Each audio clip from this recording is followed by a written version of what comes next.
Hey everybody, it's Holly Fogel I'm Lori Hamilton. and we are Coaches on Call. We are coming to you with our second part of our 7-part series of Take 9. And this is the 7 characteristics of agents that may be left behind in a changing market. So we want to make sure that that's not you.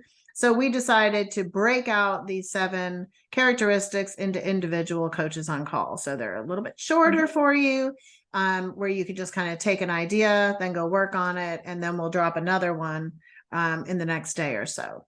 So step 2, or characteristic number 2 that we want to talk about, is the secret agent. So we don't want you to be a secret agent, and you're definitely going to be in danger because people have certain perceptions when things get tight or when things become unknown or there's any kind of anxiety. They're looking for the person that is all in. So you not only want to make sure that you're fully knowledgeable and fully informed, you also want to make sure that you're visible. Visibility trumps ability, as Jared James says, and I fully believe that. But there's lots of ways that you can do that.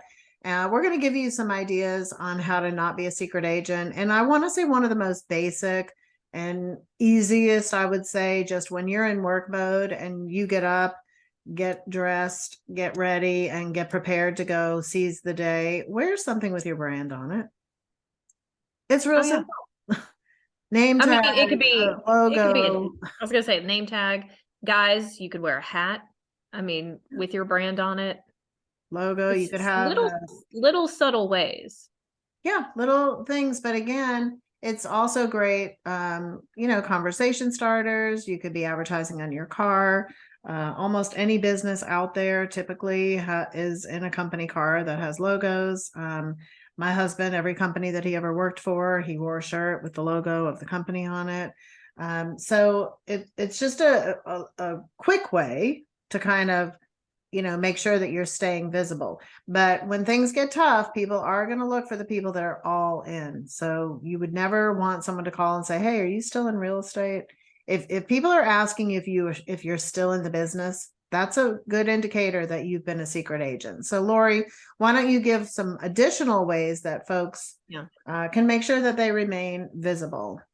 Sure. And again, maybe no one has asked you that, but maybe you feel like you can maybe do a better job about not being a secret agent. So I think, again, it's all about the showing people and the demonstrating, right? Just like we did in the last part about the uninformed agent, like let's talk about some ways to not just be a secret agent. I love the branding part. I mean, guys, ladies, we could all, it could be very subtle. I mean, and still get the point across. But then proactively, I would say, just kind of start documenting what you're doing, and putting it out there. Again, I'm a big believer in putting stuff out on social media. I love it. Whether you're utilizing Facebook or Instagram or TikTok, whatever your platform of choice is, I definitely am a big believer of documenting things and putting it out there. There's different ways you can do it. If you don't feel like you can do videos and do a day in the life of yourself, or showing the journey about your open house, well, then storytell it. There's nothing wrong with just posting things too and storytelling it, either through pictures or just a little bit of a written piece about it. It was, here's an idea. What if you decided, I've been working, I've got this new listing coming up, and stay tuned because an open house is coming this weekend, and maybe you're leading up to it for several different days. And at the open house, you then, during, maybe you're going to do a couple lives, or maybe you do a quick video shoot, or, hey, come see me at my open house. I mean, all of these little things just show people what you're doing. And I think it subconsciously plants a seed in their house, in their head, that, okay, you know what, this is what she would do for me, or he would do for me if I hired them. So that documenting and that showing and demonstrating is super, super important. It's twofold. You're reminding them you're in the business and you're actively doing that every day. And then it also gives you a lot of credibility and a lot of it shows your competency of what you can actually do in your role as a realtor. And I think even as we talked about being uninformed and becoming informed. I think it's also great to provide answers to a lot of things that are happening in a positive way. Present a challenge, and then talk about why that's a great opportunity. Like when the market changes, there's lots of great opportunities that are now appearing for the people that are all in, that are committed, that are professional, and that are really passionate, operate at the passion level that we've talked about for this business. You know, we're going to go from over 6 million homes to probably 4.8 or 4.9 million. We're not going to zero. There are still going to be a lot of real estate transactions. It's going to be significantly less overall, but remember, what are the numbers that you're trying to go for? Is that clear? You know, if you're looking to close 50 homes this year, that's very doable. You just need 50. Think about it. Every house that you pass is an opportunity for you. So there's opportunity everywhere.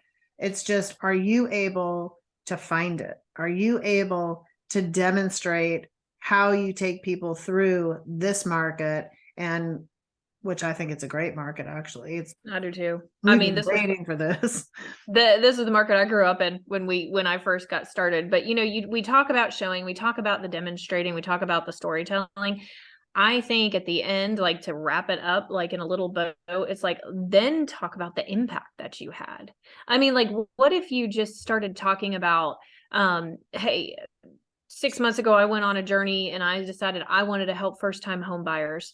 And I found this first-time home buyer who thought they were so discouraged and they wouldn't be able to enter into the marketplace and be able to have home ownership.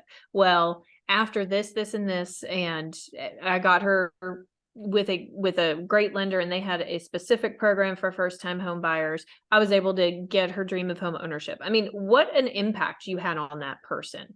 And then that person, because of that impact, will probably refer you. But you get to tell that story, and then it has an impact to it. And I think highlighting your impact on people, I think then people then connect with you better.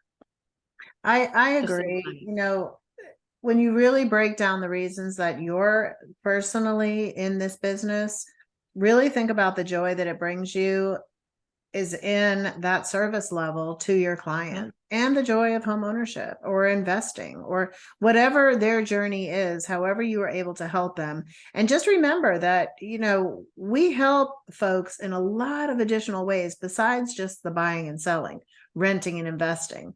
Right? We can be that hub, that resource, that Google, as you said. We can be that Google for all kinds of real estate questions and all kinds of real estate resources and things that they need. So build out that 5-star referral center. Give as many referrals to your clients as you possibly can.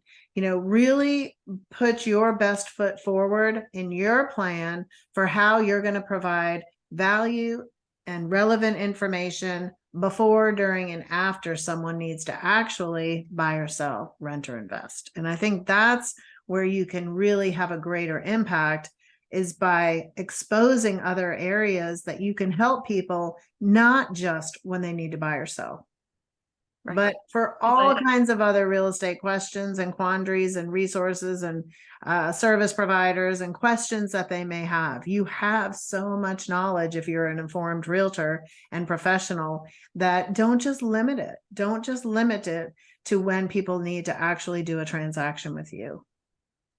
Yeah, that's really well said, because as you were saying that, I was thinking, okay, it's not to not be a secret agent means to just really also just help people outside of this. Like you said, the before, during, and the after part really is kind of the beginning with everybody, right? So I really think that's how you stay a non-secret agent. Stay with them afterwards, you know? I mean, the secret agent is definitely at risk, and we definitely don't want you to be at risk. So if you've maybe thought, okay, I'm not a total secret agent, but maybe I could improve on some things, I hope several of those, you know, those little nuggets that you just got out of this could help. Great. What do you think? So I agree. So don't be a secret agent. We don't want you to be at risk. Stay tuned for more characteristics of folks that could be at risk and how to counteract that. We'll see you soon.